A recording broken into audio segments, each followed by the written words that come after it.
welcome into the Sunbelt Syndicate. We got a nice, awesome episode lined up for you tonight. Quick shout out to our sponsors, Dubby Energy, Fanplex Graphics, TSN Off Road, and also Dano Seasoning. They just came out with a new seasoning today, so be good to go check that out. I think it's a red pepper cheesin' flavor. So if you like, some Texas barbecue, which I'm sure Imo likes some of that stuff down there pretty good. Sprinkle Dano's on that as one of our favorite presenting sponsors. But yeah, Imo's joining the show tonight. Current, technically, ODU player, unfortunately not active roster right now because of the health issue. And we'll get an update from you on that in just a minute. But also Zach Capps, our resident basketball expert. And how are we doing tonight, Zach? Doing good. I mean, I still got that cough from that sickness I had a few weeks ago, but it's slowly going away. Nice. Well, get on the mend and, continue to watch some basketball and keep us up to speed on everything going on there. But Imo, man, we really appreciate it. I know we reached out and tried to make this work at least one other time in the past, and probably a little bit busier time because I think it was like right after that holiday time period. But first of all, how you doing? I'm good, man. Can't complain. I'm happy I'm here. Happy to be here with y'all. Absolutely. You did touch on the fact that you guys up there at ODU in Norfolk area got some snow. How much snow did you experience in Texas before you came up to Norfolk? Man, to be honest, not very much. I've probably seen snow probably twice in my life before I came here to Norfolk. So this was I think my freshman year snowed just a little bit, not very much. And it's been on pause until now, my senior year, which was a complete shock to me. Like it was a lot to walk outside and see all that snow, but I like how they approach it out here. You know, they keep going with their lives. Where I'm from, if it snows, like everything's canceled, everything's on pause. So, it's a little different for me, but I'm getting used to it. Yeah. Probably a little bit of that like military aspect to that Norfolk area, right? Yeah, most definitely. Most definitely. Were you in a part of Texas that was kind of heavy military as well, or is that kind of a different feel when you got up there? Nah, I'm not actually. It's definitely a different feel. Like the military is huge. It has a huge influence on the community. Like you feel that. I don't really, pay too much attention to it, but you definitely can appreciate that the community is, super influenced by that. Absolutely. Zach, you got a question for Imo here? Just getting started. Why'd you pick ODU over some of the other schools that maybe were recruiting you out of high school? That's one of my favorite questions I get.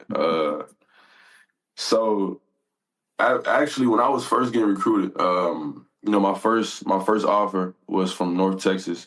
That's when, if y'all recall, when ODU was still in the Conference USA with North Texas. So with them being my first offer, my father, went there. My aunt went there. My mother went to a school, all women's college down the street from there. I have cousins that went there, you name it. And then, throughout the process, I got more, offers from other universities in Texas. And then I had in my mind that I wanted to stay home. I wanted to stay in Texas, But to be honest, once I start, going away for AAU tournaments more often, and I did it when I was younger as well. But when I got older and more in high school, doing that, for Nike tournaments, Under Armour tournaments, I got to see different parts of the country. And with that experience, I took away that I needed to get out of Texas for a little bit. Whether that be come back when it's time to, when college basketball is over with. But I knew that for my college, my collegiate career, that it needed to be out of Texas. And that hit me probably around junior year. And then, after that, I was down to Montana State, North Texas, and Old Dominion. And, that coaching staff here was literally on me every day, calling my parents, reaching out to me every single day, reaching out to us every single day. And actually, because of COVID, I couldn't visit. So I took a leap of faith. I was actually the first virtual visit that they hosted.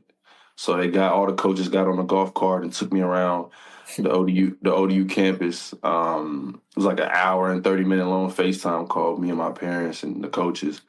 And it felt like home, honestly. Even the current players were reaching out to me, talking to me, and it felt like the place that I needed to be. So super thankful, super, appreciative that I made that decision.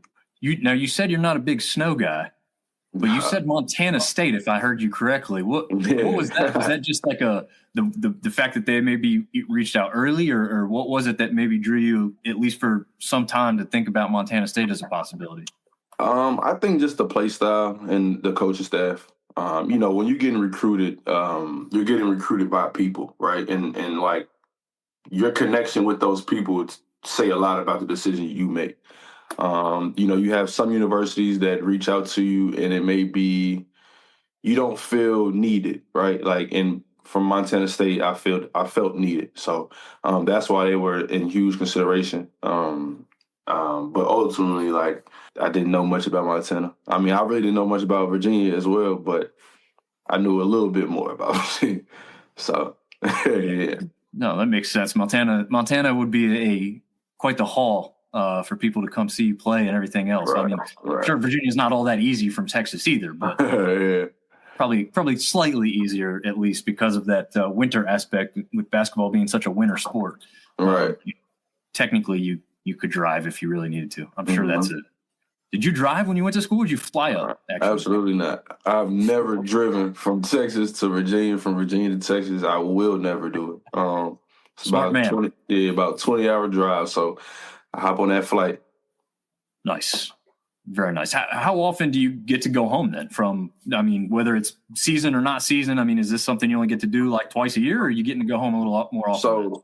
So previously, right, when I was playing, I would go home right after the school. So if we were going on a schedule, right, so my calendar right after the school year ended in May, I would go home for about couple weeks. I would come back for, summer workouts, get in the routine, summer school, summer classes, all of that.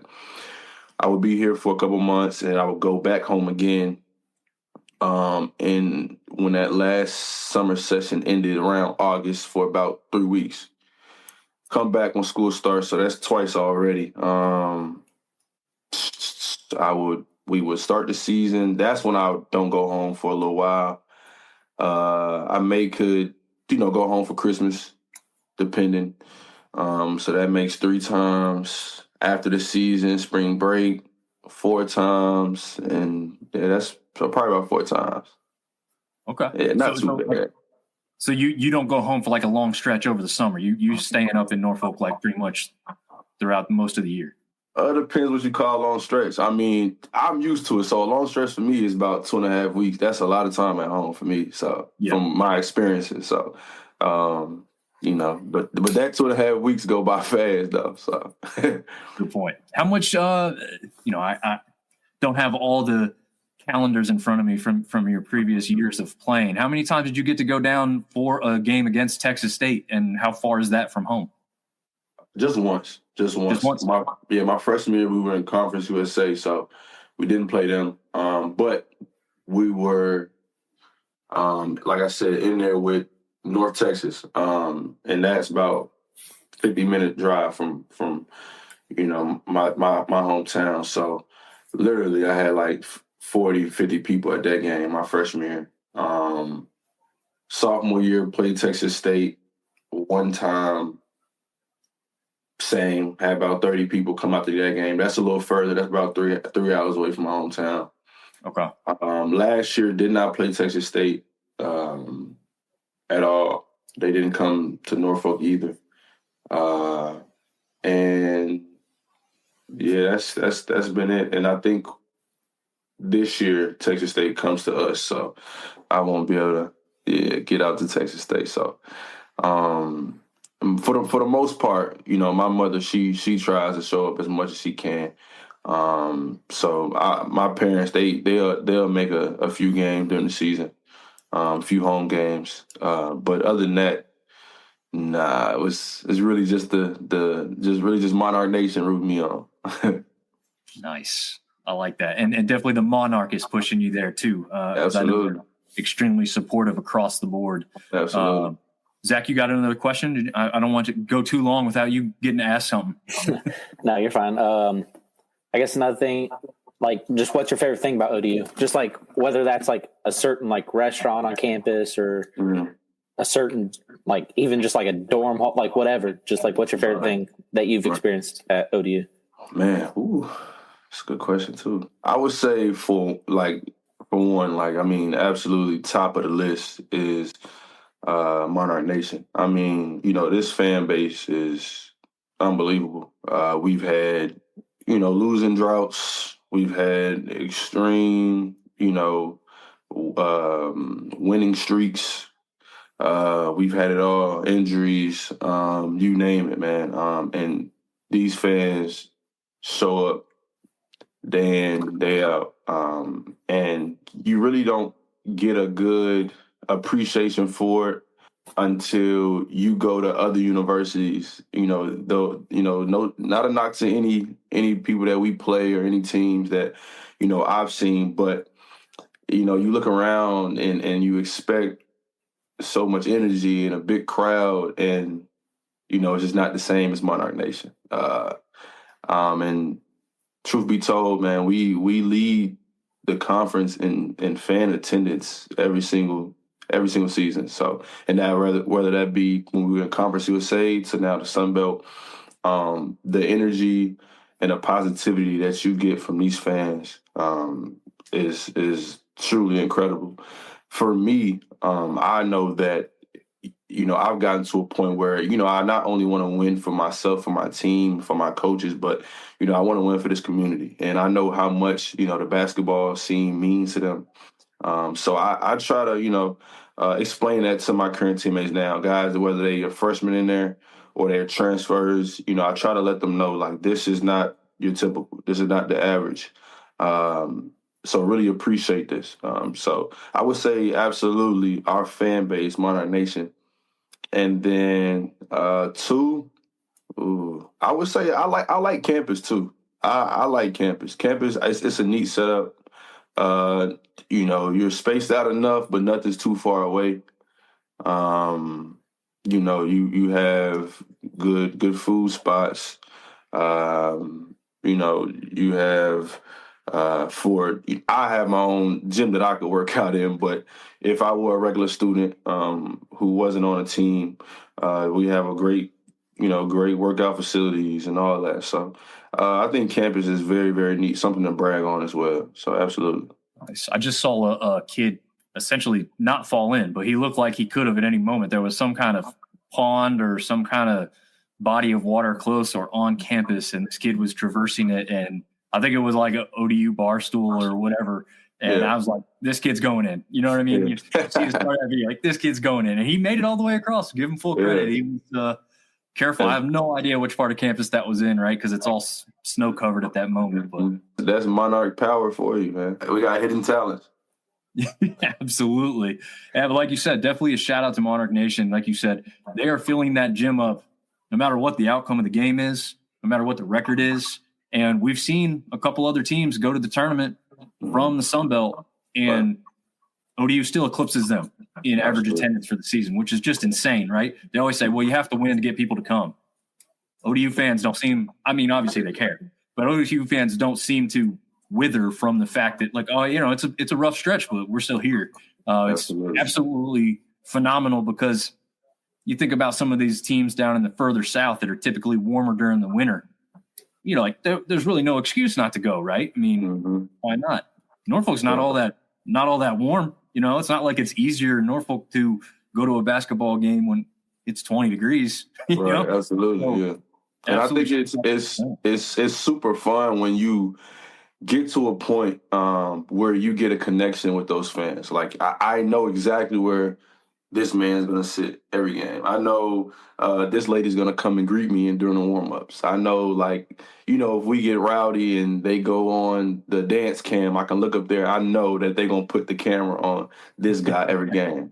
So I think, that's something that, you really you have to appreciate, because like, think about an empty gym. You know what I mean? Like, what are we really doing if there aren't fans and there isn't a community and engaged with what we're doing? Like, I think that's incredible. And then, I spoke about, a man, a woman, this guy, but I mean, the kids as well. Like, I know, and this is something that I learned a little later in my career. Like, I learned that, I have a direct influence amongst kids in the community that love Monarch basketball.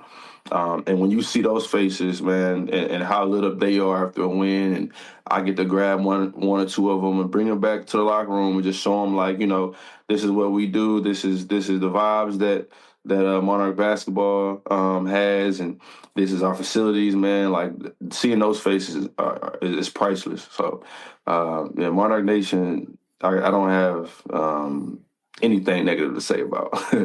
Nice. Yeah, it would be hard to. So give us a status update. Obviously, unfortunately, you're not playing this season. Still heavily involved with the team. Luckily, still on scholarship. ODU did a great thing by keeping you that way. You're obviously helping the coaches out. I would assume you're attending every single game, whether it's road or home. So give us first of all, update on your health overall, and how the coaching aspect of your job is going this season. Yeah, man, I appreciate you asking that. Health-wise, man, I'm good. I'm good. I'm blessed. Honored to still be a part of this program. There's been, without a doubt, ups and downs, and for me, like, I didn't want the downs to, cloud all the ups, if that makes sense. And I know, like, that's how life works. A lot of people will highlight the downs, man. But, as everyone, or I don't know everyone, but as you guys know, I had a health scare my sophomore season. Sat out a little bit. Saw pulmonologist, cardiologist, man, you name it. And, I was doing better. Had prescriptions that I was taking and things like that, things of that nature. My junior season, preseason, actually had another scare in practice. Bounced back from that. Saw, the different doctors again that I need to see. And I actually played the remainder of that season with no issues. And then, this senior season, pretty much the same story as my junior season. Preseason, I had been practicing, working out, training, lifting, you name it, all summer pretty much. In the beginning of school as well. Collapsed for my third time. And when I came back, I wasn't feeling right. We had a scrimmage, and, my chest was tight, was wheezing, could barely breathe. And one of my assistant coaches, he noticed it. He said, "You know what, man, I want to take you out to eat, man. We could just sit and talk." You know what I mean? And that right there, man, like, that put everything in perspective for me, about, because like I told y'all, man, you get to a point where, like, this community means so much to you, and you want to win for them, not only yourself and your team and your coaches, but, like, you feel like you are a crucial part of this community, and what you bring is important. So I really had to sit down with myself and put that aside, right? And tell myself, like, you have to fix what you have going on first. And these people love you, these people care about you, and they will support you in that. So super thankful and grateful for my assistant coach sitting down with me, man, and listening to me, giving me wisdom and advice. I'm a big believer in my faith. I think everything happens for a reason, absolutely. So, with that being my third time, it was just like a talk with myself, like, where do we go from here, right? Like, you need to learn about yourself. You need to know things that you're passionate about, and avenues and pathways that you want to pursue after this. And I talked to my parents, my coaches, my teammates, man, everyone involved, and everyone was so uplifting, kind, man, and for me, like, I wanted to be able to have the courage to overcome the situation, even though it was tough, to overcome the situation and find good out of it. Like, that's how I was raised, and that was huge for me. So, I sat with my coach and I told him, like, you know what, I host a back to school basketball camp every summer, totally free for kids, and I'm passionate about, helping others and providing for the youth and showing them examples. And as I start, going through practice, not suiting up, not practicing, I noticed that, like, I had advice and I had knowledge and wisdom to share with my teammates. Maybe they're younger, older, doesn't matter. I've played a lot of college basketball, and I found joy in still being able to be around a team and help in that aspect. So currently, man, that's where I am now. I'm actually enjoying this, as hard as it may be for people to understand. And I won't deny that it's tough. Like, we played, our rival school, JMU, last game, and I'm looking like, man, I can't believe I'm not playing in this game. Sold out, you almost got a sold out crowd, Monarch Nation showing out. And I want to be there in the middle of all that, who wouldn't want to be, especially if you've done it before. But ultimately, man, it's like I have a long life to live, a long, good life to live after basketball. And I'm glad that I've had people in my corner to, push me out of my comfort zone and really get me to see what else is in the future for me. So absolutely, man. So I'm currently, engaged, whether that be, I train some of the guys on the team, help them get shots up. I plan pregame routines for the guys, help out in practice, talk with the coaches about game planning. So I'm very much involved. So obviously, you guys got a new coaching staff this past offseason, and I was just going to ask, like, how has that transition been from the previous regime who was there for a long time to this new staff, and how have you, as somebody who's been there for multiple years, helped the coaching staff transition into Old Dominion? Just because, like, I know here at Coastal, Justin Gray, the new head coach, has said multiple times, like, senior point guard Henry Abraham has been essential to helping him, like, move into this school and get the feel of how the school's run and all that stuff. So how have you helped them transition? So your first point, transitioning from a coach to a different coach, man, is always going to be tough, right? Like, this is the head of the train, to now jumping on another train with a different head of the train. And for me, like, my position requires me to always be on the same page as the head coach, right? So for me, I wanted to learn as much as I could about, the new coach. I wanted to know exactly what he was thinking, the offense he likes to run, the defense he likes to run. And the approaches I've noticed is the most that is different, right? Like, it's you have two incredible basketball minds, very respected by the basketball community, by their basketball peers, and you can't knock them for what they've done and what they continue to do in basketball. So both of my Coach Jones, great coaches, right? And all the difference is the approaches, right? Like, what you like to run, the things you like to do, the practices, how you like your practices ran, how you coach and relay information, and how you give criticism. That's the only difference.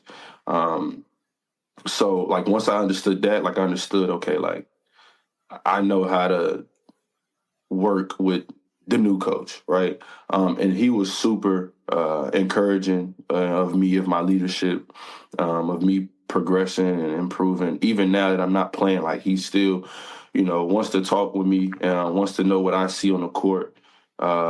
So that's been great. As far as understanding, Monarch Nation and Norfolk and the Old Dominion and all of that, it hasn't been tough at all, because you have to remember he actually played here at this university, as well as, his brother, his right-hand man, Coach Odell Hodge.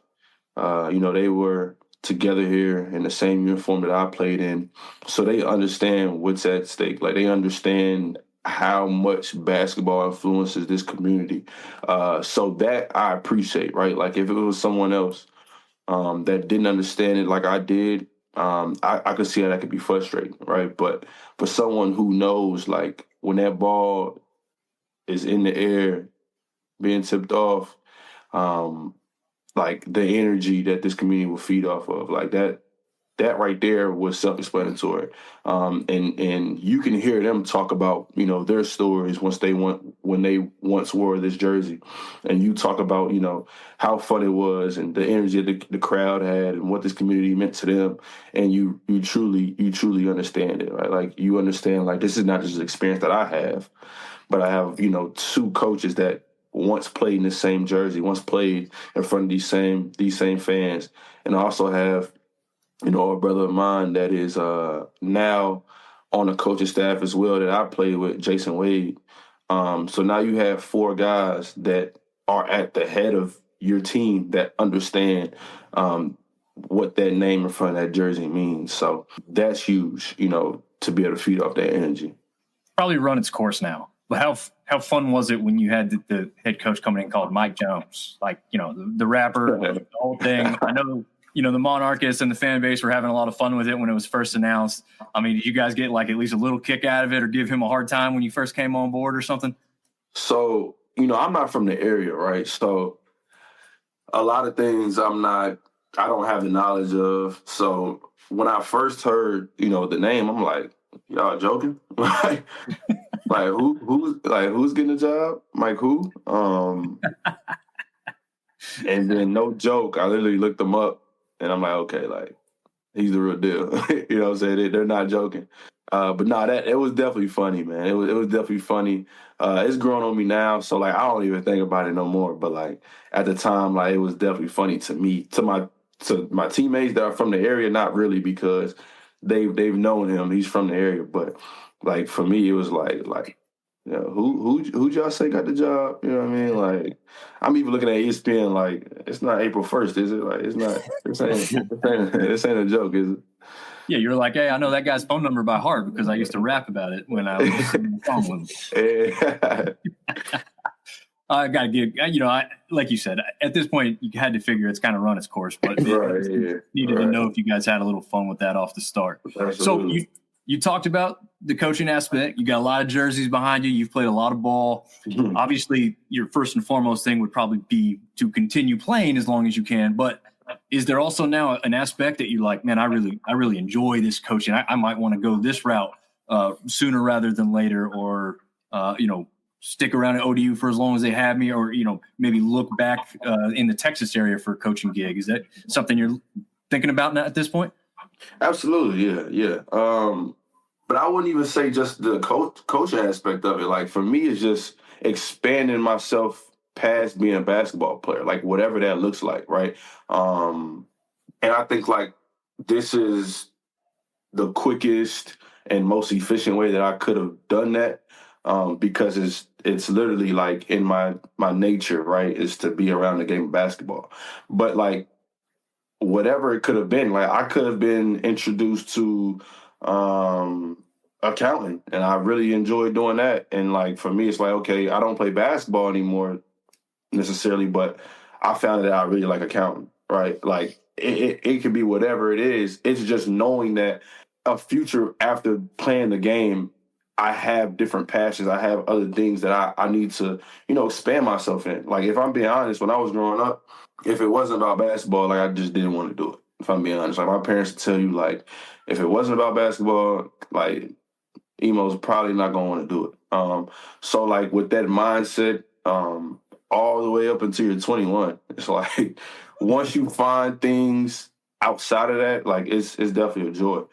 So I wouldn't just say the coaching aspect. I mean, that's something that, like, y'all can hear me talking about it. Like, I genuinely do enjoy that part, training, all of that. But I think for me, just being able to, poke at different things and learn about myself, more than just a basketball player, Like that's and I think like I've known as much as you get ready to end your career, there's nothing like actually putting a stop to it. It's a life-changing decision, and sometimes it's not a decision for a lot of people. It's a must. I think like we wish we could play basketball until we're 70 years old, but that's not the reality of it.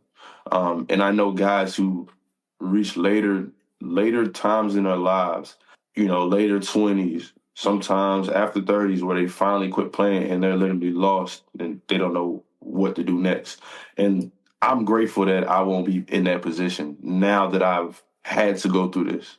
That makes a lot of sense. I want to get to one of Ben James's questions because it's a good one, but also it's going to lead me to another one. He wants to know what you thought of the Red Wolves and Mountaineers last night. But that's going to lead me to a question that's bigger than that too. Do you guys watch a lot of the games? Obviously, you watch the film. Do you watch like these games just because, I don't know, you don't have much going on that night or something? The team gets together to watch, other Sunbelt teams when they're on national TV, or is that not really something you're doing because you're watching them on film in the background later anyway? Nah, I would feel like I would feel like a fan if I was watching those guys. Nah, I couldn't do it. But we do watch a ton of film, so like at some point in time, like that information, that footage is going to get to us. We're going to know what we need to know preparing for games. But nah, I don't want to watch them. I had a feeling, you guys do enough basketball prep and playing and practicing that you're like, if we're not playing at 9 o'clock, right, I'm not really interested in checking it out. Right.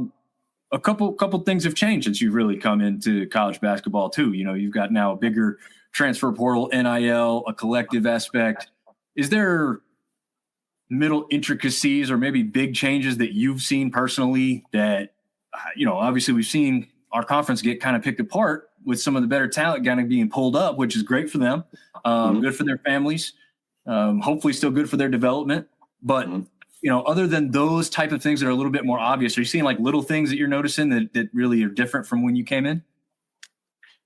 To be honest, man, like I'm so head down, workaholic, man. I don't even pay attention to all that stuff. Like I take it game by game. I prepare for my opponent. And I'm not even playing now, and I still do it the same way as the guys that are. Whoever they put in front of me is who I got to guard and try to score against. It's that simple to me. I show up to work, man. That's it. Nice. I like that. I like that perspective. Zach, you got questions here? Yeah. So you guys, obviously, with the transfer portal, NIL, you guys got a lot of new players this year.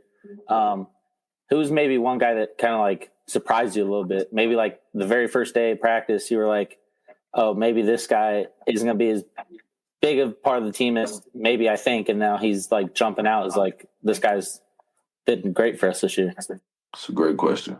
Oh man, let me think about that. Matter of fact, I'm going to switch your question up a little bit, right? So I wouldn't say they surprised me because I didn't know that they would be a huge part of the team's success.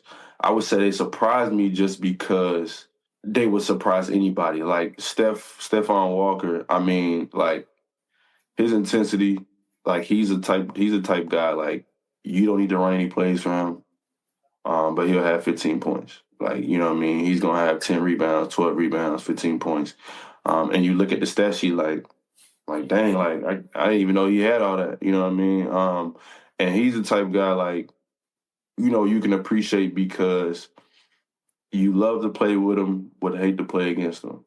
Basketball is one of those things where you get highlighted by the shots you make. You get highlighted by the big block, the fancy assist, the super speed and the quick handles. But not saying he doesn't have those things. Not saying that, but he appreciates what it really takes to win. You know what I mean? Like the dirty work and getting your hands dirty, putting your body on the line for your teammates. Like I will forever appreciate that about basketball. And as much as some of that stuff is leaving the game, still finding people like Steph Walker, like it's fun to be around because it tells you right off the bat, like he wants to win, like he cares about winning.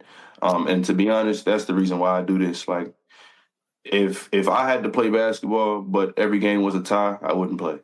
So I play to win. That's the only reason why I play. I do love playing basketball, but I want to win. So if I know I got him on my team, I feel better about winning.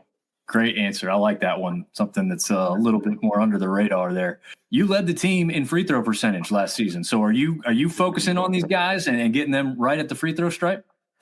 You know what? Since you said that, I'm about to. Because now I feel like I'm not doing enough. Because I didn't even know I led the team in free throw percentage last year. I didn't even know. What I shoot? 86.4%. I'll pat myself on the back real quick, man. There you go. I really want to shoot 90, but 86, that ain't too bad. You know what? I'm gonna put that in my notes. I'm gonna bring that up tomorrow. Absolutely. I'm gonna tell Coach. I'm gonna say, Coach, hey, I was on this podcast, right? And they brought up my free throw percentage, and I think like I should be in charge of the free throw shooting from now on. I'm gonna bring that up. Say we gave you the hard numbers to back it up. There can be no question.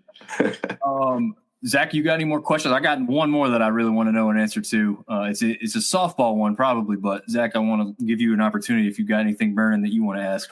Yeah, first, don't talk to your coach until after tomorrow because big game tomorrow. So yeah, you right. Just wait. You right. But I'm gonna be so locked in, I'll probably forget to ask.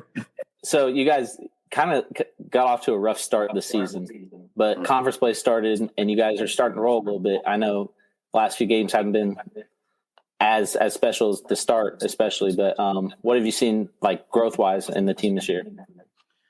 Oh, just maturity. Like it's something you can't get around, right? This is one of the younger teams I've actually been a part of in my collegiate career. In the maturity aspect of, like every day putting your head down and working and becoming better individually and as a team, like that's ultimately what matters, right?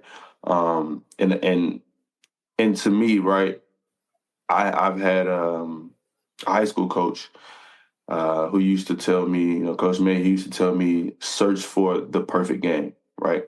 And I actually incorporate that in my life, right? Like, if no game is ever going to be perfect, right? We know that, right? No game is ever going to be perfect. It's going to be missed shot, missed free throw, turnover, a missed assignment, whatever. But search for the perfect one. If you're continuing to search for the perfect game, you're going to fall a little short and you're going to get better every time. And I think these guys, like, they're realizing how tough it really is to win at this level that we play at. And the maturity, like, that I've seen step up game after game after game, whether it's a win or a loss, like, that's something you can build off of. And these guys, they're receptive to criticism. They want to learn. They want to get better. They want to win. They want to play together. They're happy for each other. Whether it's accolades or statistics, they cheer each other on. And I think, like, that right there is the piece. Like, that right there is something that you can grasp and really take off with. So I would say absolutely the maturity part from the beginning as a team to where we are now. A long way to go still, right? Like, this is, we're nowhere near our peak.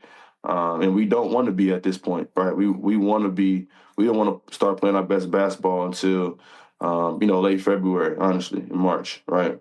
So I would say the maturity, most definitely.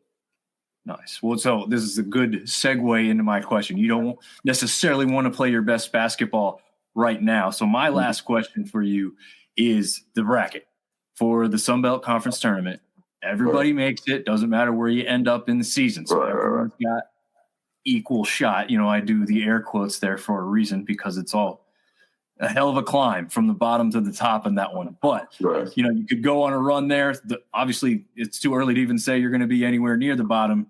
You could be up towards the top. But we've seen you guys already up there with ODU already. But just as a basis, whether it's ODU or somebody else, what do you think of the setup of the tournament? Do you like it? Do you think it's, an impossible climb for someone to kind of go 7 straight games in 7 days to win a championship and get an NCAA tournament bid? Or what are your general thoughts on that? Let me ask you a question real quick, all right? Yeah. What's my job? To win games. That's it. I don't care what they set up. If they have 100 games for me to get to the championship, then my job is to win 100 games. I don't care what type of setup it is. My job is to win. If I ain't win, I ain't do my job. If somebody else won, he did his job. That's it. That's it. The bracket set up how the bracket set up. Whoever did that, that's way above my pay grade. My job is to win. He got his own job. He did his job. He set the bracket up. I got to do my job. They did a great job because they've brought a lot of people in and going, what is this thing? This is crazy. I obviously, without knowing any seeds at this point, I kind of want to see whoever it is from the bottom go at least a long way, just because it builds excitement. Right. One thing that I think is an interesting aspect to it is, and we've seen this before, some teams that sit a little too long without playing, and you're hitting a hot team. They've been playing a couple games in a row. They're shooting good. It doesn't always last, right? Sometimes that luck runs out, but you get the right momentum and you take a team down that is a clear favorite coming in because you've just been playing and gelling better at the right time, and they've been sitting cold. So that's kind of an interesting aspect to me. Is like, yeah, it's not going to favor the team that's playing 5 games in 5 days, but they might be hot. You got a team that hasn't played in almost a week at that point or whatnot. Right. So, yeah, I mean, it's pros and cons to it, right? Like, as much as we can say, this team, they've been rolling, playing a few more games in a short span of time, and they got a better feel for other guys who've been still sitting down. But you can make the same point that, those guys been busting their butt, playing hard. They're tired coming into this game, right? So it's pros and cons to both. Nice. You like going down there for that tournament? Is that kind of a nice area? I've honestly never experienced it, so I don't know much about it. Absolutely. I mean, I will say, though, Conference USA, we did play right in my backyard in Frisco, Texas. So, I mean, that's tough to beat. I got my entire family at that tournament my freshman year. But scenery-wise, absolutely, it ain't really too nice in Texas like that. It ain't scenery like it is in Pensacola. So, gotcha. All right. Yeah, I'm hoping to get down there at some point. I don't know if it'll be this year or not. But Zach, you ever been down there? Not for the tournament, no. But I've been to Pensacola before. Oh, okay. There you go. I've never even gone down for the non-tournament aspects. So I don't know anything about Pensacola. I've heard nice things too, just like you guys are saying, but I have not been down there myself. Zach, any last questions or anything? I would say good luck tomorrow. Good luck on the rest of the season. Appreciate that, man. Appreciate that. We really, really appreciate you jumping on, making your time and effort. I'm glad to get to know you a little bit more. I'd love to hear you talk and tell us everything that we didn't know previously, right, man? So getting to know a little bit introspective on your life and how things are going, and happy to see you happy and healthy, man, and having a great time, whether it's on or off the court. It seems like you're in the place you need to be, and hopefully that can continue. So yeah, man, really appreciate it. And we'll certainly look to have you on again if you're open to it. Absolutely, man. I had a good time. I appreciate y'all having me a part of this. Oh, man. Now that was a fun time, man. I'm glad we got him to jump on. I saw that, unfortunately, he wasn't going to be playing this season before it started, but shortly before it started. So I'm glad to see him doing well and doing with the coaching aspect, man. So I'm glad to see that. Now we will go a little quicker because we wanted to focus on that interview. If we get other players, Zach's in touch with some as well, we will do that as many times as we can get somebody on. Because Zach, we have to be honest with ourselves. Those guys are a little bit more entertaining than us, right? Yeah, it's a little bit more fun than just us sitting here talking about some scores, some box scores and stuff. Yeah, exactly. And so because of that, we will also rifle through this a little bit faster tonight. But obviously the title of this show was Round Ball Roundup, Red Wolves Show Out, as they showed out on national TV on ESPN2 last night. We'll start off with the standings, man. We still have South Alabama at the top, sitting up there at 6-1. Red Wolves got that victory last night. They're up there in second place at 6-2. A little uneven. I guess there's there's 2 matchups on Monday this week to kind of make up for some of those ones that had gotten missed with the weather aspects of last week. It was an important tilt last night too, right? Because now you have the Red Wolves just above App State in the standings there because of that game. So that was a big time tilt on ESPN2. And I know we were shooting some messages back and forth. What do you think of that one overall? I mean, yeah, if you look at just like the score and the box score in general, might not be impressed, but I thought maybe it was just the fact that it was on ESPN2. and national television, like high level broadcast, high level production, all that stuff. It felt like a big game. It like the atmosphere was great. Just everything about it. It felt like a really big game last night. Yeah, I agree. It definitely did. Getting to tell people, hey, the Sun Belt's on national TV. People are like, oh, who's playing? So interest and intrigue, and these are some people that didn't even know, that game was going to be on. So it's a big deal when our guys get on there on national TV. So Ben James chiming in saying last night was the largest crowd at First National Bank Arena in 8 years and largest in Hodgkin era. So over 6,200 in attendance at that one. So that's a great showing. We just had Imo on it, and ODU does that almost every game. If you want to put in perspective why he said Monarch Nation means so much to him and that team, because they are doing that routinely. And you can see, ODU's over here on the right side of this, only 4-4 in the conference, 8-12 overall. They're still filling that arena with about 6,000 or 7,000 or 8,000 people routinely. So absolutely phenomenal job by the Monarch fans and their players for bringing it, because they were up at the top of the standings just before. Well, I don't know. When I had to move them down in these standings, I think, what were they, third or fourth after 3 games ago, roughly? ODU? Yeah, weren't they up that high? Yeah, I believe they might have been like second, or I think they were maybe even first at one point, like early on in the conference. Good. You're right. I think they were first, actually. After like 2 or 3 games. Yeah. Yeah, that's crazy. Crazy to think about. I mean, it really goes to show how important these stretches of games are, and we'll get into a little bit of them specifically. As mentioned, South Alabama, followed by Arkansas State, App State, Marshall, Texas State, all tied at 5-3 within the conference. Troy sitting at 4-3 by themselves. Georgia Southern, JMU, ODU, Louisiana, all tied at 4-4. Southern Miss 3-4, Georgia State 3-5. Coastal Carolina sits at 1-7. ULM, unfortunately for them, still winless within the conference. All these teams up top at this point, I mean, you kind of expect this to kind of filter a little bit more, but mostly stay the same, besides a couple spots here and there. Yeah, probably. Especially, I think the top 3 at least at this point. Those top 3 have proven that those are probably the cream of the crop in the Sun Belt.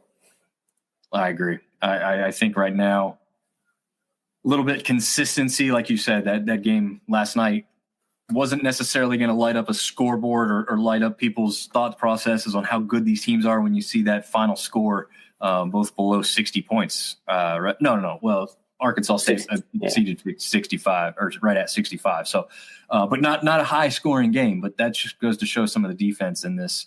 We won't spend too much time on the standings. Like I said, we're trying to kind of get caught up, but South Alabama only played 2 games last week. They beat Southern Miss 75-62, and they also take care of Troy in a very tightly contested one, 64-63. That obviously puts them on a 2-game win streak. Shocker. I don't know. I got Dunning Jr. really standing out for them in these 2 games, going for both 12 points and then 14 points in the second matchup there against Troy. Anything specific you want to note for South Alabama? No, Miles Corey's kind of taken a dip a little bit, but I mean, it hasn't done anything to their team success. They're still rolling. And at this point they're real, because I know at the beginning of the season, a lot of people kind of had second thoughts about them. And then even early on in the conference, there was probably still some people maybe this is just like a little fluke, and it's not. I mean, they're for real. Yeah. So 2 of those people are on the screen now. We weren't necessarily believers in the Jags, but yeah, I'm with you. I absolutely love them at this point. I don't know what we didn't see. I don't know what we missed, but this team is gelling and playing great basketball, and all the credit to them, because they're looking impressive so far on the hardwoods. Another team obviously looking impressive, Arkansas State. We just mentioned them. A current 3-game win streak that you see on screen, but 4 games overall that they've put together without losing. Kobe Julian, obviously a name out there, but Pinion came on and surprised me. I just really hadn't focused on him enough with the amount of talent they've got on that roster. Is he somebody that's kind of jumped out to you a little bit more here recently? I mean, yeah, but he is a big time recruit to Arkansas, and showed flashes at Arkansas. Like, so maybe it took a little bit longer maybe for him to settle in. And then I know he had a couple of good games in the non-con, but yeah, he's been good lately. Yeah, he's up there with top point getters over the last 3 games, going for 13, 14, and 14 again.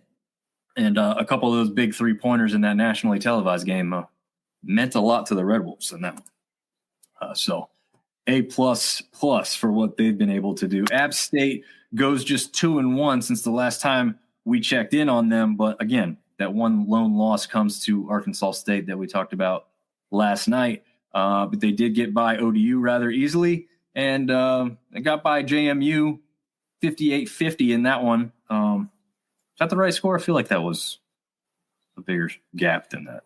No, it was 58-50 if I'm not mistaken. Okay. All right. Yeah, I believe so. I'm maybe thinking about something else. Huntley, obviously, a massive standout here. Had 2 games where he exceeded 20 points all by himself. Anybody else you want to mention or things you want to talk about where the Mountaineers are concerned? I mean, I know another guy he was good last night, I thought, was Miles Tate. Like, not just scoring, but just in a lot of other areas. And then Jaleel Bobrun was awesome last night, especially in that first half. Him and Kobe Julian, it was like back and forth between those two. So those are 2 guys that I think we all expected to be like the top guys this year. But, I mean, they're proving it.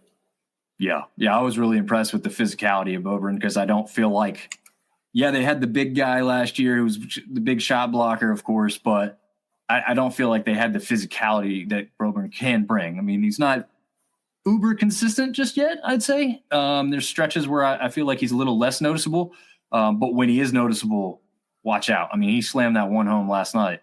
It's pretty impressive. Huntley had that big slam too, that big putback. A little bit more when the game was in doubt. Yeah, that one-handed thing. I mean, I don't know how many other people could have jumped that high. So that was an impressive slam back. But unfortunately, they did not get the victory for Mountaineer fans. But still, again, 2-1 overall over their last 3 games. So not too bad. Marshall on a hot streak here, 2-1 in their last 3 games as well. And the last 2 are the 2 that they've won. So I don't know. I got Spears sticking out to me, 2 points over 20. Or 2 games over 20 points apiece. Anochili Killen had a big one. I got the name Dawson coming up here. Mingo. What something specific you've seen that sparking Marshall to go on a little bit of a run here, or is it just kind of playing Coastal and Georgia State that's a big part of that? Yeah, Anochili Killen almost had a triple-double last night with 9 blocks. I think he had 20-something points, 10 rebounds, 9 blocks against Georgia State, which is absurd. But yeah, seeing them at least against Coastal, I don't think it's just playing Coastal and Georgia State. I mean, their chemistry is really good right now. So that's something that I noticed. And then I thought, and their 2 guards are really starting to take off. Spear and Mingo have been really good for them lately. Yeah, Spear definitely is the guy that I was kind of pinpointing the most. But like you said, Anochili Killen is just he's got a couple games where he's really taken over everywhere, not just on the scoreboard itself, but on the stat sheet overall. So, yeah, maybe this team's heating up, and maybe they'll stay up there in that. I think what are they in that 4th position right now? Texas State's trying to put some pressure on them from behind, so we'll jump over to them next. They've gone 3-0 over their past 3 games. They snuck by Southern Miss in that second one, 85-82 in overtime, but they beat Georgia State 94-80 before that. And they took out the Cajuns after that, 89-74. Anybody sticking out for you here? Because I know I got a name. It's pretty obvious, though. Tylen Pope. Yep. And then, but it's a testament to how good Tylen Pope has been. But the Southern Miss game, they were without Gums and Drone, their 2 leading scorers. Or not their 2 leading scorers, but Drone was their leading scorer. And then Gums is – I saw them at the Myrtle Beach Invitational, and Gums is like their whole offense runs through him, penetrating, kicking the ball out, him getting others involved. That whole offense is through him. Getting it done without him, and then he came off the bench against Louisiana and still getting it done. So somebody had to step up, and it was Tylen Pope. Yeah, 20, 28, 25 in those 3 games point-wise. So that's just one aspect of his game, too. I do want to give a shout-out to Benson. Goes for 18 and then 23 in that second game. A little bit less in that third one there against the Cajuns. But O'Garo picked up the pace and put 17 in there on the board. And we've seen his name pop up a couple times throughout the season as well. So, yeah, Texas State on a heater. We'll see if they can continue it, and we will get into those weekend matchups here shortly. Troy just plays 2 games. Again, a little bit of the weather down there that they're not so used to. Just goes 1-1 in those 2 games, obviously getting by ULM 77-58 pretty easily. And then that 1-point loss, and that's got to hurt, right? That's South versus Troy. They don't like each other. Big rivalry there, 1-point loss. Anything of concern or any aspect of the Trojans you want to point to over these past 2? No, I haven't seen much of. I haven't watched much of them, especially lately. Saw Connerway starting to step up a little bit, but and Rigsby's been out, so yeah, noticeable. Yeah, that's a big miss. So we'll see if down this final stretch here they can get everyone healthy and get going again. Yeah, shout out to Dowd though. He's got not necessarily the top leading scorer. He hasn't been in these past 2 games, but he's been pretty consistent, going for 13 and 8. And then you obviously, like you said, had Connerway go for 23 in that game against Troy, even though it wasn't quite enough to get that victory in that one. But we'll see if the Trojans can put it back on the right track again, going after another 20-win season, which would be a big deal for them. Georgia Southern, surprising 3-0 on their last 3 games. Douglas being a big standout. And Banks, another name I'm seeing quite a bit, and Holloman even as well. Those 3 guys putting it all together. 1-point victory in overtime against Coastal Carolina. Was that a game that was at Coastal, or was that at? Yep, it was at Coastal. Georgia Southern was up 7 with 43 seconds left in the game. Coastal came back and went to overtime. That was a crazy game. Sounds like it, man. I'm guessing you were in attendance for that one. Yeah, I was there. Nice. Well, maybe not nice in the end, but probably awesome for when they're springing. I mean, at least it was a good game. Yeah, exactly. At least extremely entertaining. They had another close one there against Imo's team that we just had him on, 67-63 over the Monarchs. And then they did the flip the score thing to us. They beat Coastal in that second game, 85-58. That's just a weird game, right? Like, what was that? A 1 p.m. tip-off on that, like, was it Wednesday? Was that was a Wednesday? Thursday. Right? Thursday. No, Thursday. It got moved to Thursday. Yeah, that's right. Yeah, it was just that was rough. It was weird. Like, I mean, wasn't much of a crowd. It was at 1 p.m. after a big snowstorm. Neither team scored for like the first 4 or 5 minutes of the game. It was just like a weird feeling game. Yeah. I turned it on while I was at work and I couldn't really listen. But I was checking in on it every once in a while, and I'm like, this has got to be tough on those kids. Like, if it's early season and there's not a lot of people in attendance. Yeah, they're preparing for like a 7:00 game, and yes, yeah, it's just kind of a weird feel. It just didn't feel right playing a game at that time of day on a weekday when you don't normally do it, right? Like during tournament time when those kinds of things happen, it's a little different. They're preparing for a 7:00 game, and then a few hours before the game, it gets postponed to the next day in the middle of the day. Yeah, just kids are in class and they're probably usually in class doing homework or something. Yeah, absolutely. Just weird, very strange, very strange. Well, luckily for them, that's not supposed to happen anymore the rest of the season. So hopefully we can all avoid that strange starting time. James Madison 2-1 over their last 3 games here, beating Marshall by 3, 67-64. They lose to App State 58-50, as we've touched on. And then they got the important Royal Rivalry win, as they call it, between the Dukes and the Monarchs, 74-60 over ODU. Some standouts or anybody you want to pinpoint for the Dukes over their last 3? I've noticed, maybe not he isn't jumping off the stat sheet, but Justin Taylor's starting to get a little bit more run. He started the season as a starter and was getting big minutes, and then there was a couple games where he was just DNPing, just he wasn't good, and that he's starting to find his way back into the rotation. Nice. Yeah, the one thing that stood out to me is like there's not one guy that's consistently leading the team. You've got Brown, Lindsey, and Smith all leading the team in points over those 3 games. And the guys right behind them aren't the same either. You got Hutch and Everett in one game, Freeman in the next, and then Freeman finally shows up in that last game being the second leading scorer again. So it looks like they're kind of, like you said, kind of maybe more evenly distributing the ball, gelling a little bit better as a team. I mean, that game against App State, we've seen that they've been a pretty good team, only lose by 8. They get another shot at them here pretty soon. So we'll see what happens in that one. But yeah, touching on the fact that the Dukes are 2-1, but still find themselves in the middle of the conference at this point, which is a little bit of a surprise for what we thought they may be capable of. All right, Emo's team here. App State took them down rather easily in that first game, and they go 0-3 in all of these, unfortunately for them. App State wins 62-43. Georgia Southern takes them out 67-63. And again, we just touched on this one and the last one, and that's why they're 1 spot difference in the standings. JMU takes them down 74-60. Anything or anybody you want to talk about for the Monarchs? I feel like it was the same as we talked about last time. Like Robert Davis has been big for them. I know he's shooting a ton of shots, but he's been big. Imo talked about Steph Walker being big in other ways, maybe not just scoring.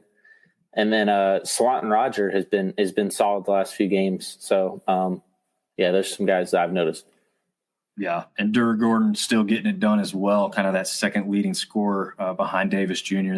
They've been really consistent as 1 and 2 across the top scorers for the games over the past 3 days, or over the past 3 games, I guess I should say. But unfortunately, just not getting it done in a couple of those games there. We'll see if they can turn it around heading into the weekend action. The Cajuns of Louisiana going 1 and 2 over their last 3, 20-point loss to the Red Wolves of Arkansas State. They get a little bit of retribution by taking down their hated rival. I don't know if that's rival is the right word. They always say it's not much of a rivalry, but it's still 2 Louisiana teams going head-to-head, so I'm going to call it that. Cajuns take down the Warhawks 65-60, and then Texas State takes down the Cajuns 89-74. Anything to highlight here for the Cajuns as they're, they like to flip-flop back and forth a lot, right? Like, not a great start, went on a little bit of a heater, kind of went on a little losing streak. Now they're back up to a little bit more respectable look here. Yeah, I haven't really watched much of them. I did notice that they're changing up the rotations a little bit. They've gone smaller and they're pretty much running like 4 guards and a forward, which is interesting to see. We know Hosanna's been down for the year, but yeah, not really much to say on them. I haven't paid attention to much. Yeah, looks like Mustafa, as the lone big on the court, like you said, as that one forward there, has been the leading scorer, leading rebounder for the most part. Garnett's been playing pretty well, so we'll see if they can kind of continue to round back into form and kind of get back into those winning ways as they struggled over that last 3 games there to come up with the winning record. Southern Miss only played 2, didn't win either of them, losing to South Alabama 75-62, and in overtime to Texas State, as we talked about, 85-82. I don't know, man. Harris still pretty consistent. John Wade came back after that the legal issues with the NCAA. Him and the NCAA came to a compromise, and he made his debut against Texas State. So nice. Okay. That's a good note to make because I know you did touch on that and we're interested in what was going to happen and transpire in that regard. So, that was a heck of a – did you get to watch any of that one that went to overtime? I think I watched the end of it because I don't remember – one of the teams were like up like a good score. Like it was like a good amount of a lead, and then the other team came back and went to OT. I would have to look which team was up. Yeah, I mean, I guess my only notes really was Harris has kind of been more consistent. Corbello stood out a little bit. Alvarez, yeah, Corbello. I thought Corbello's been a little better lately. Yeah, and obviously he's had some off the court bench struggles with other things going on as well. So we'll have to see if he continues to round out my preseason player of the year. Not looking so great for that aspect at this point, but still a great player. There's nothing I'm not taking away from that. But there's going to be other guys that have been a lot more consistent across the board thus far to get that look. Did you see which team was up in that one? No, ESPN. ESPN's being super slow for me right now. Okay. Well, if you get it, you can touch back on and move over to Georgia State. 0-3 over their last 3 games, so not great in that aspect. Texas State 94-80, Arkansas State 85-59. Got shellacked in that one pretty good. Obviously, a very good Red Wolves team, but you hope to play a little bit better. And then Marshall gets 92 on them. They go for just 79 points in that one. Edwards being really their most consistent player over those 3 games, going for 27, 15, and 21. Anything else to point to for the Panthers of Georgia State right now? I'll give a shout out to their fans, because lately, the last few years, we know it's been rough for them. They haven't been good, and even this year they've been really bad. And that, especially in that Marshall game, the fans are still showing out more than I've ever seen since I've started watching Sunbelt basketball, which is interesting. So especially, and then the students have been packing that place out. So shout out to them. Nice. Yeah, they got that nice new arena down there. It's beautiful. Got to be an aspect of it that's good. I'd like to check that one out for sure. So we'll have to see if I can get down to that Atlanta area. It's only like a 6-hour drive for me, so not right around the corner, unfortunately. That's a little long for me. Yeah. Well, one that is right around the corner for you. Coastal Carolina Chanticleers, unfortunately, just like the Georgia State Panthers, 0-3 over their last 3 games.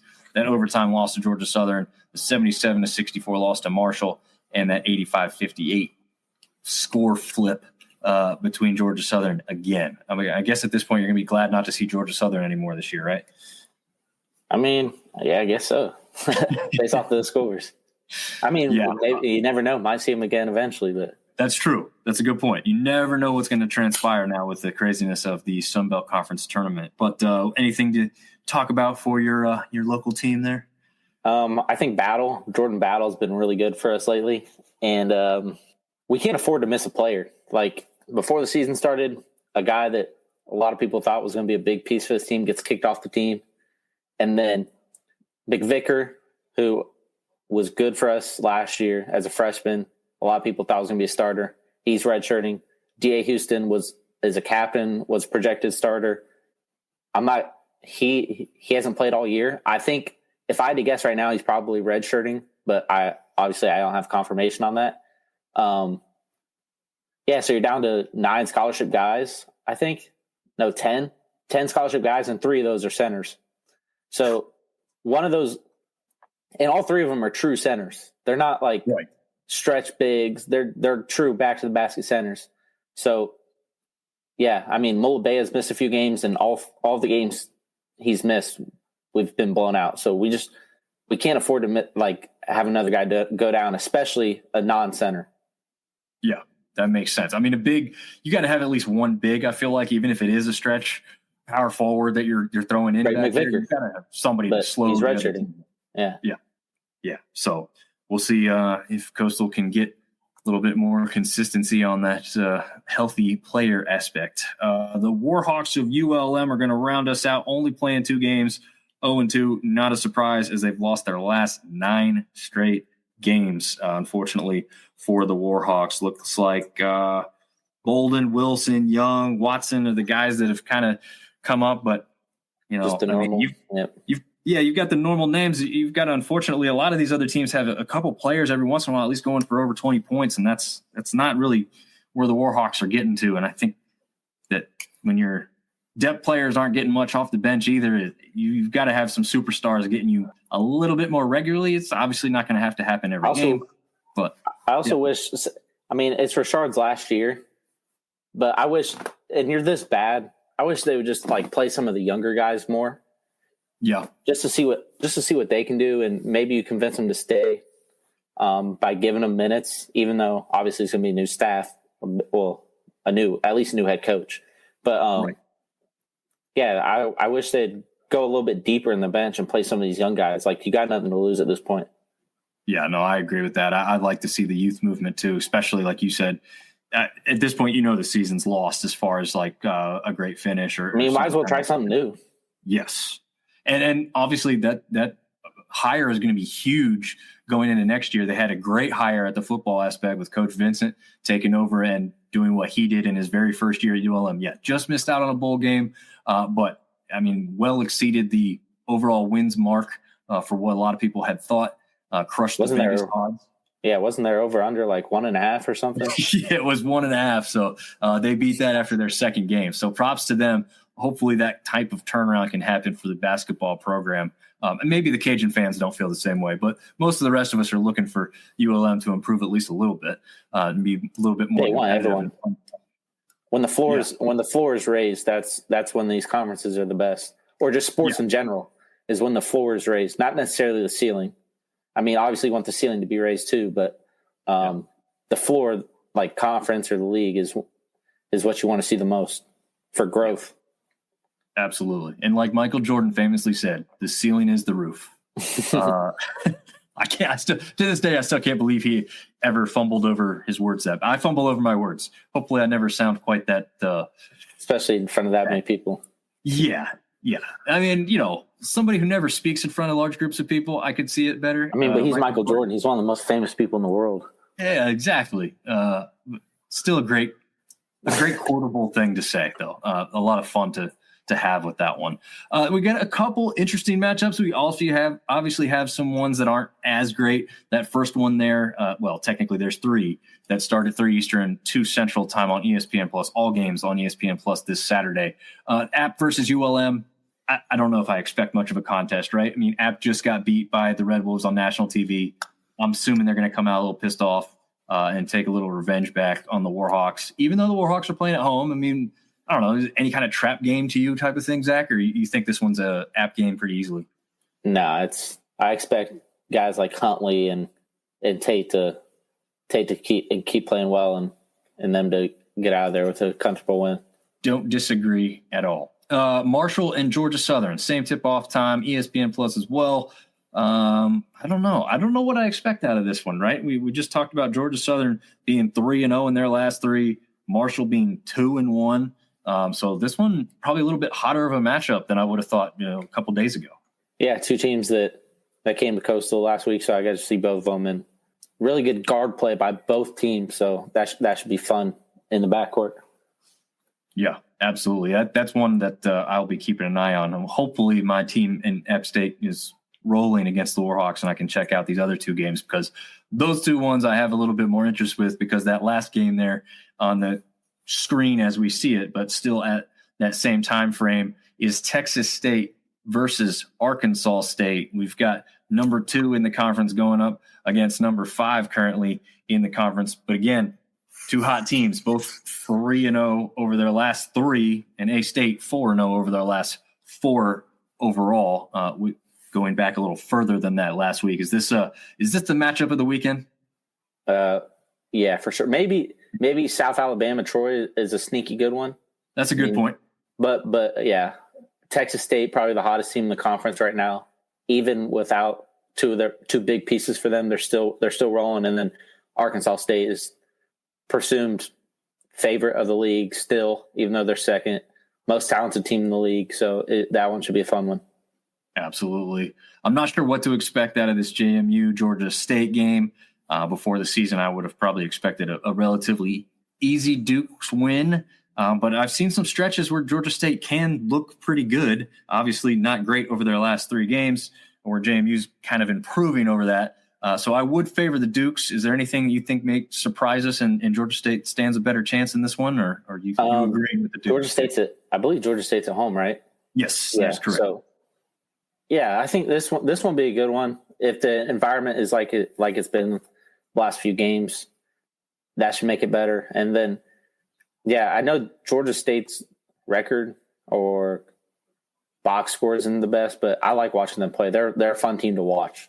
Yeah, no, they've put some really good performances together. Just hasn't been lately, and we'll see if they can turn it back on at home against the Dukes there in that one. Like you said, South Alabama versus Troy, maybe a little bit of an underrated matchup. Neither team playing a lot of games here recently, both missing one because of the weather aspect. So they've both just played 2 games over the last week or so. But yeah, this one is another one that, like you said, probably just under for me personally, underneath that Texas State Red Wolves matchup. But you got to love the rivalry aspect of that one too, right? Yeah, should be a fun one. 2 teams that maybe not the biggest rivalry, but still a rivalry. 2 really good teams. Yeah, absolutely. All right, going to have to get your expertise on this one. Coastal, ODU, either team coming in hot. Both lost their last 3. Coastal's lost their last 5. What do you expect in this one up there in Norfolk this weekend? I mean, pain. It's not gonna be a fun one to watch for like a neutral, but I mean, obviously for me, I'm gonna watch it. Selfishly, hopefully Coastal wins, but yeah, I don't really have much to say. I mean, I hope it should be a solid game. I think Coastal. I know their last game was a blowout, but especially in that first half, I thought they looked solid, and then the 2 games before that against Marshall and Georgia Southern, I thought they looked good. So they've looked better, even though the record hasn't shown it. And hopefully everyone's healthy. Yeah, absolutely. At least come out with the health aspect for both teams. That would be good. We don't want to see anybody going out long stretches, especially we're just really getting heated up in the season at this point. And the nightcap there, 8 Eastern, 7 Central time, pits Southern Miss up against the Cajuns of Louisiana down in the Cajun Dome down there in Lafayette. I don't know what to think about this one. I guess I'd favor the Golden Eagles. Would you take same team? Going different way? I'd take Southern Miss. I think Corbello's been better recently. Harris has been maybe one of the best players in the conference, but we don't really talk about him just because the team's not that good. Right.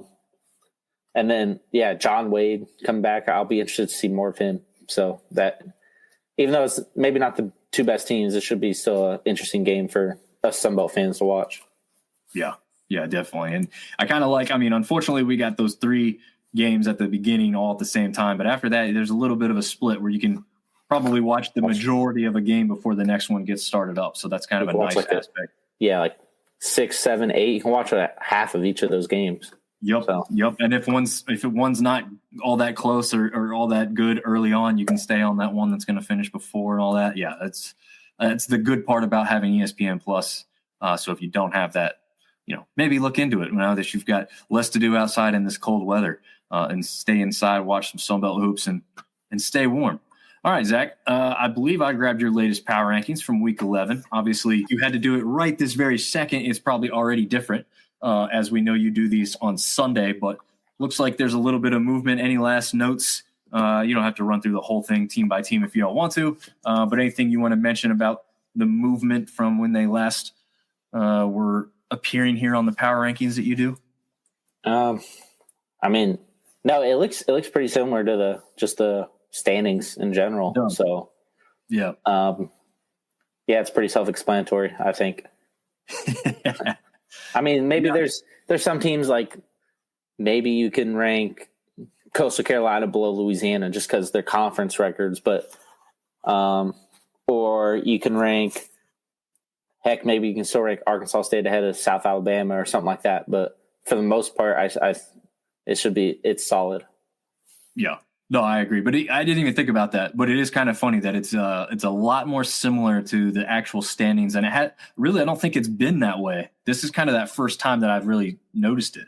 What's funny is you did these before the standings got to that. Yeah. In the non-conference, it was really different. True. But that's also because I started it in the preseason. So it's taking preseason expectations or projections and then moving by each week by week. So maybe that's why ODU, maybe they're higher in the actual standings, but maybe they're ranked a little lower just because they had a tough non-conference. I didn't really expect much of them in the preseason either as well, but it slowly worked its way closer to how the records actually turned out. Well, I think that was really the last note that we really had, and we had a great show. First guest of the season, so that was awesome. And like I said, Zach's working on some stuff in the background, and we'll try and get some more guests on for the future. I'll still work on my side as well and see if we can try and keep looping people in as the weeks go by, especially as we get closer to tournament time. We're going to want some other thoughts and feelings on what's going on the Sunbelt hoops scene. Zach, any last notes before we leave the fine people? Nope. Yeah. I mean, there's a lot of games tomorrow, games Monday, games Thursday. So a lot of Sunbelt, more than usual. Just because of the delays. Yeah.